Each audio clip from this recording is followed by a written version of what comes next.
에베소서 2장은 그리스도의 마음을 품고 사는 하나님의 자녀로의 삶을 살아가기를, 즉 성도의 신앙생활이 어떤 것인지를 강권하고 권면하고 있는 내용의 말씀입니다. 이 같은 성도의 삶을 살았던 두 인물을 소개하는데 디모데와 에바브로디도를 소개하고 있습니다. 과연 그들은 어떻게 살았으며 또 우리가 어떻게 살아야 되는 것이 참된 그리스도의 마음을 가진 하나님의 자녀의 삶인지를 기도의 제목을 찾으려 합니다.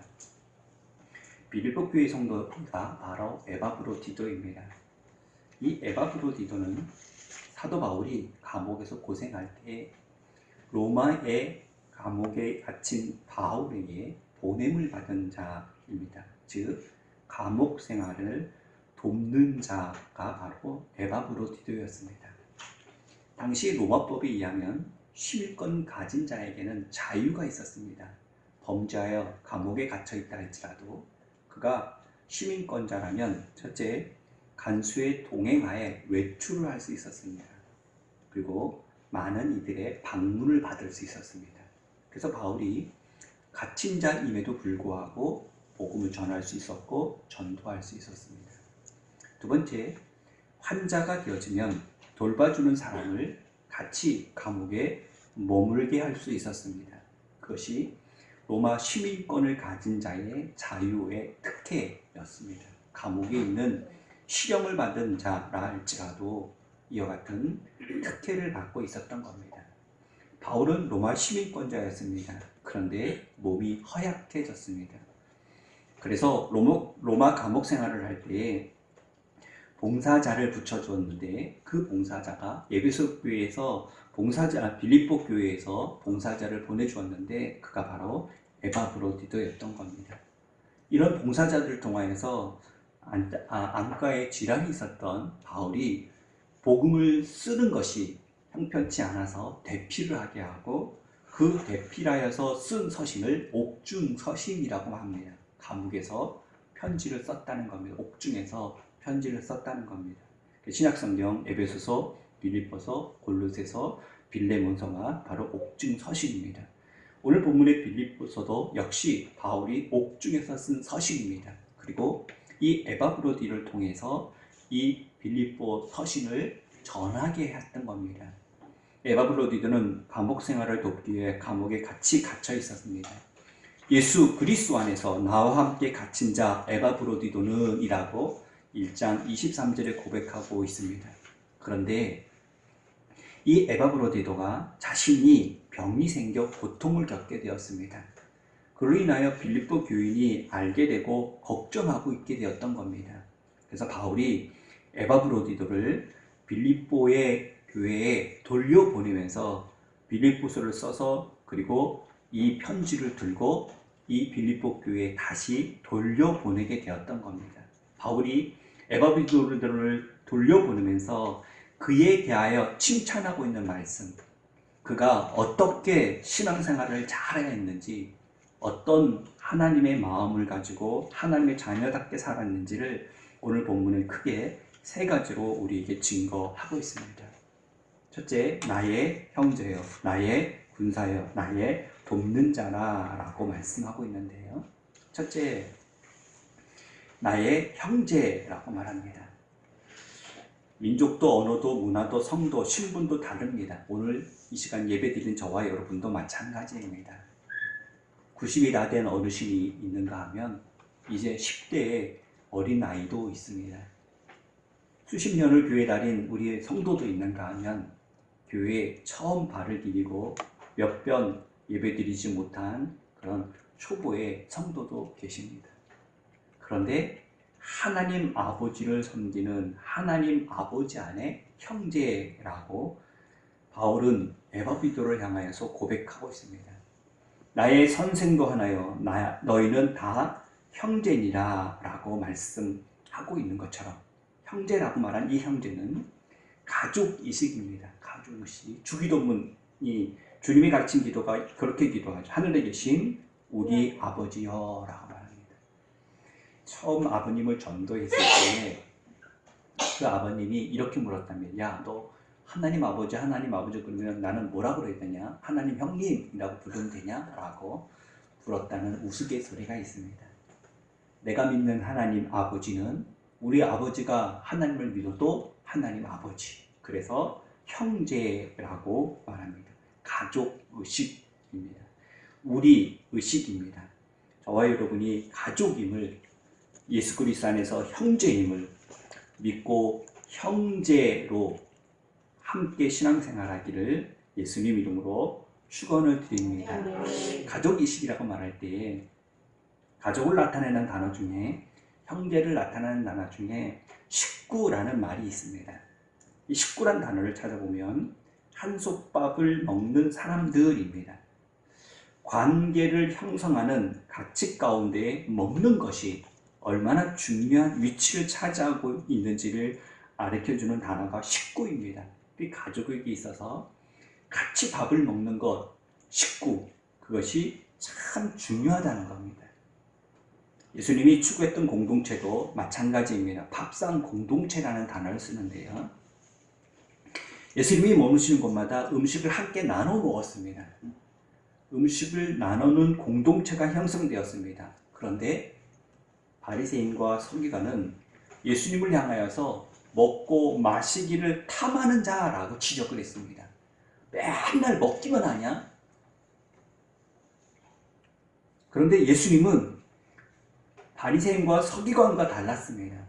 세리들하고도 먹고 죄인들하고도 먹고, 그런데 바리새인 서기관들은 세리들과 죄인들과 먹는 예수님을 비난했고 같이 먹기를 거부했습니다. 식사를 거부한 문제가 아니라 관계를 맺지 않겠다는 거부입니다.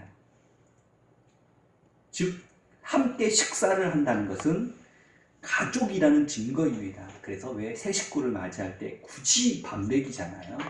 밥 먹이고 시작하잖아요. 이제 관계가 시작되어지는 것, 그것이 바로 식사의 공동체입니다. 먹고 마시는 것이 친구가 되는 거고, 형제가 되어지는 거고, 가족이 되어지는 거고, 동료가 되어진다는 겁니다. 그래서 인사말 있잖아요. 우리 한번 밥 먹어. 우리 한번 밥 먹자. 관계를 형성하자는 겁니다. 관계를 맺자는 겁니다. 6월절 날, 이 해방의 날인데요. 노예살이를 했던 그 전날 밤에 하나님께서 지시하는 대로 어린 양 새끼를 잡아 문설주에 피를 바릅니다. 그리고 그 고기를 온 가족이 함께 먹었습니다. 그런데 밖에서는 큰 재앙이 벌어졌습니다. 통곡 소리가 납니다. 그럼에도 집 안에서 식탁의 공동체를 형성하며 먹고 마셨습니다. 6월절마다 어린 양을 잡아 피를 바르고 양고기를 먹었습니다. 그리고 예수님이 하신 말씀이, 그 피가, 이 어린 양의 피가 바로 그리스도의 십자가의 피라고 가르쳐 주셨습니다. 그리고 제자들에게도 이 떡을 나눠 먹으라고, 이 잔을 나눠 마시라고, 이것이 나의 살이고 이것이 나의 피라고 아낌없이 내어준 식탁의 공동체를 이루었습니다. 먹고 마시는 것이 영원한 관계를 맺는, 영생을 얻는 성도들의 아름다운 코이노니아 교제였기 때문이었습니다. 저와 여러분도 한 형제입니다. 한 식구입니다. 그러므로 예수 안에서 식탁의 교제가 있는, 서로 함께 할 수 있는 마음의 관계가 열릴 수 있는, 아무리 좋은 음식의 자리를 할지라도 관계가 서먹하고 관계가 맺어지지 않는 그 자리는 식탁의 교제를 나누는 것이 참 힘이 듭니다. 피하고만 싶습니다. 그러나 가족임에 증명되어지는 것은 명절만 되어지면 그 먼 곳에서도 식사 한번 하겠다고, 식사의 공동체 한번 이루겠다고 속속들이 모여들어서 함께 명절상 앞에 앉아 식사를 나누는 모습을 봅니다. 어르신의 생일을 맞이하여 온 가족이 굳이 모여서 식탁에 둘러앉아 함께 식사를 하는 것처럼, 그것이 가족이기 때문입니다. 그것이 형제이기 때문입니다. 주일날입니다. 예수 그리스도께서 말씀하셨습니다. 이것이 내 몸이요 이것이 내 피다 라고 말씀하시면서 나눠 먹으라 하셨습니다. 주님 오실 그날까지 기념하라 하셨습니다. 거룩한 주일날 굳이 할 일 많고 바쁜 이 세상 속에서 육신적으로 좀 쉬고 편히 쉬어야 될 이 주일날 이 시간밖에 우리 학생들에게 우리 직장인들에게 없는 이 시간을 쪼개서라도 굳이 교회까지 올라와서 예배당에 찾아와서 말씀에 떡인 예배를 드림을 통하여 함께 은혜 받는 이유는 예수 그리스도 안에서 저와 여러분이 한 형제요 한 가족이기 때문인 줄 믿습니다. 그것이 진정한 성도의 삶이라고 말하고 있습니다. 그것이 하나님의 자녀 되어진 성도의 삶이라고 말하고 있습니다. 여러분이 진정한 가족의 한 식구라면 굳이 함께 식사하기를 힘쓰는 것처럼 주 예수 그리스도 안에서 한 형제이기에 말씀의 떡을 함께 나누고 예수 그리스도 안에서 함께 염려해주고 걱정해주고 함께 기뻐해주고 함께 감사할 수 있도록 로마서 12장 10절 11절에 말씀하는 것처럼 형제를 사랑하여 서로 우애하고 존경하기를 서로 먼저 하며 부지런하여 게으르지 말고 열심을 풀고 주를 섬기라 라고 말씀하신 것처럼 먼저 사랑하고 먼저 우애하고 먼저 존경하고 부지런히 섬기고 게으르지 말고 섬기고 열심히 섬길 수 있는 한 가족 한 형제 된 저와 여러분 되기를 예수님 이름으로 축원합니다. 축원합니다. 아멘. 두 번째, 나의 군사요 나의 군사된 자요 라고 말씀하고 있습니다. 디모데를 향해서도 내가 그리스도 예수의 좋은 군사라 라고 말했습니다. 오늘 에바브로디도를 통해서도 군사라 라고 말씀하고 있습니다. 군사에 대해서 말합니다. 나의 형제여 함께 수고하고 함께 군사된 자요 라고 말합니다. 여러분 군사가 60만 장정이 되어지는데요. 최전방에 있는 군사도 군사이지만 후방에 있는 이도 군사입니다. 해안간에 있는 이도 군사입니다. 하늘에 있는 공군도 군사입니다. 문제는 한 사령관 앞에 그 작전과 계획 앞에 일사불란하게 그 자리를 지켜나가는 군사가 참된 군사입니다. 나 살겠다고 내가 도망가 버리면, 나 살겠다고 내가 숨어버리면 그 전쟁은, 그 싸움은 실패할 수밖에 없습니다. 질 수밖에 없습니다. 그래서 진정한 순국선열들의 그 군사된 자의 그 모습은 생명을 걸고 나라를 지키기 위하여, 사랑하는 백성을 지키기 위하여 내가 내 사명인 이 군사된 이 현장 속에서 목숨을 걸고 싸우는 겁니다. 그래야 전체 전쟁에서 승리할 수 있기 때문이었던 겁니다. 화란의 화가였던 고흐는 가난한 목사의 아들이었습니다. 화가가 되기 전에 벨기에 탄광에서 전도사로 일을 했습니다. 얼마나 가난했던지 물건을 포장했던 천으로 옷을 만들어 입었습니다. 그러다 보니 그 옷에, 그 천에 베었던 그 인쇄가 사람의 몸에, 잔등에 글귀가 그대로 배어 나오기도 했습니다.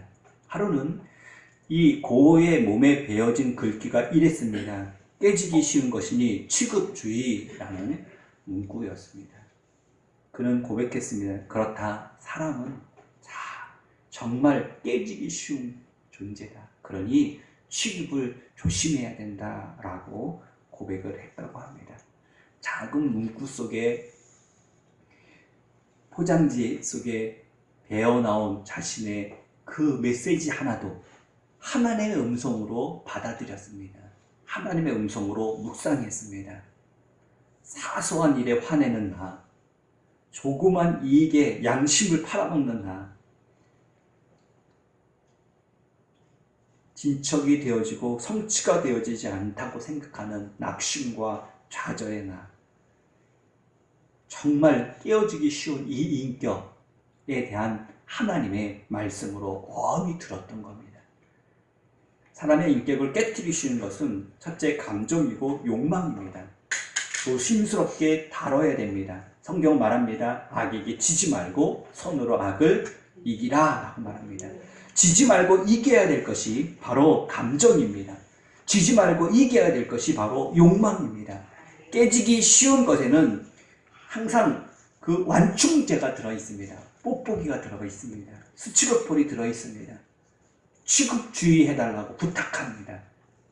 깨지기 쉽기 때문입니다. 사람도 마찬가지 깨지기 쉬운 흙으로 되어진 존재라면 이 인격이 감정 앞에 욕망 앞에 깨지지 않도록 타락하지 않도록 하나님이 성령님이 말씀이 우리를 감싸주실 때 우리와 함께 하실 때 우리는 보호받고 우리는 지킴을 받는 은혜를 입게 되어줄 줄 믿습니다. 그래야 지켜나가는 인격이 되어지는 겁니다. 말씀이 없으면 성령이 돕지 않으면 짐승받아도 못한 감정대로 욕망대로 살아가는 사람들이 참 많이 있습니다.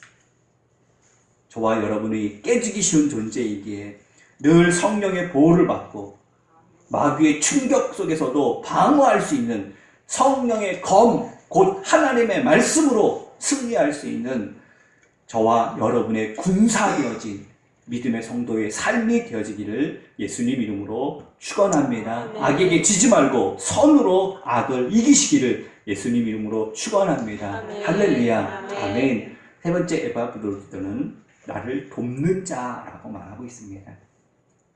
이 돕는 자라는 단어가 섬긴다, 봉사한다, 대접한다 라는 단어입니다. 이 단어가 바로 집사라는 단어입니다.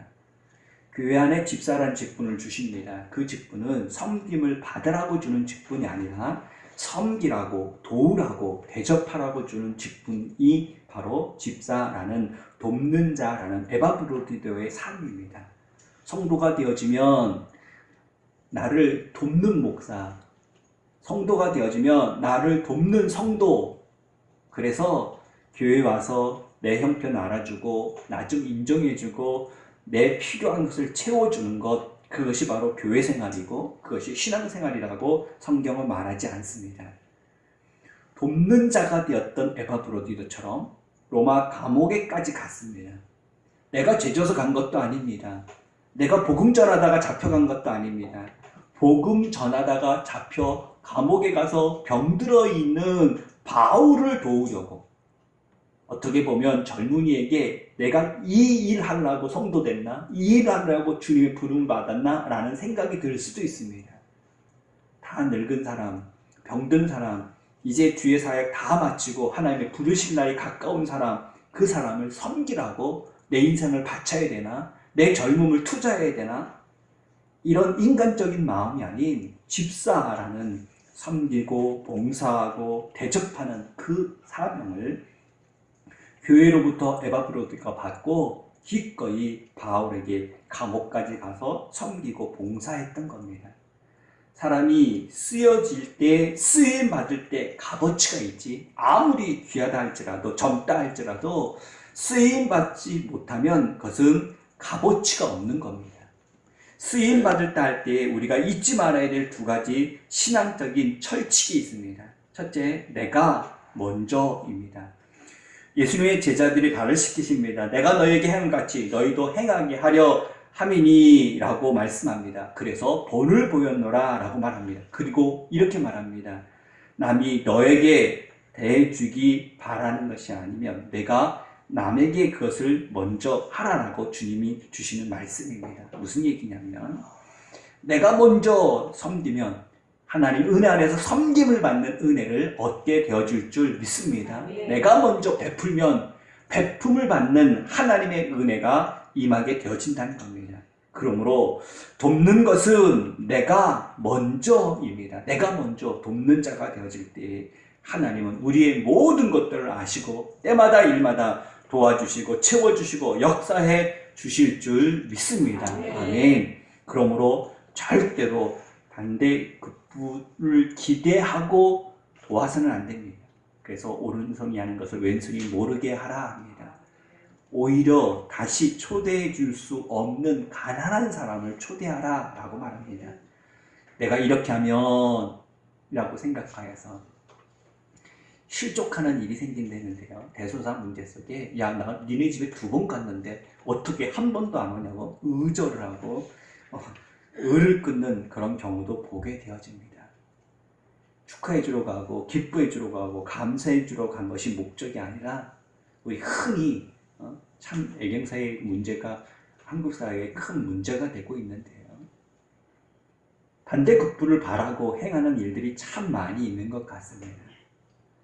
쓰여지는 것만으로도 기뻐하고 감사해야만에도 불구하고 이래놓고 시험 들 때가 얼마나 많이 있는지 모릅니다. 물론 참 잘했습니다. 남들 하지도 않고 관심도 없는데 손수 땀 흘리고 손수 희생하며 손수 시간 들여서 열심히 봉사하고 헌신하고 섬기고 대접하는 것 얼마나 아름다운지 모르겠습니다. 그런데 그곳에 순수한 의도가 함께하지 못한다면 시험 들기 딱 좋습니다. 시험 들고 마는 겁니다. 보상받지 못하기, 알아주지 않기에 내게 유익되어진 것이 열매가 맺어지지 않는다고 생각하기에 여러분 절대 잊지 마십시오. 세상에서는 심지어 목사까지도 모를 수도 있고 알아주지 않을 수도 있습니다. 그러나 반드시 여러분의 행함의 중심은 하나님께서 보시고 알고 계시기에 하나님 앞에 설 때 하나님께서 갚아주시는 은혜와 축복이 임하게 되어줄 줄 믿습니다. 그러므로 절대 사람 앞에 하면 안 됩니다. 사람에게 하면 하나님의 종이 아니라 그랬습니다. 하나님의 성도가 아닙니다. 사람에게 보이려고 인정받으려고가 아니라 하나님의 주신 마음으로 여러분이 행하게 되어질 때 반드시 하나님은 갚아 주실 줄 믿습니다. 아멘. 다시 한번 정리해 봅니다. 에바브로디도는 저와 여러분에게 형제입니다. 함께 군사된 자입니다. 사자로 내가 쓸 것을 돕는 자라 라고 말했습니다. 이것이 모범이 되어지는 에바브로드의 성도의 삶이었습니다. 다시 한번 암송하는 마음으로 기도 제목에 삼는 마음으로 고백해 볼까요?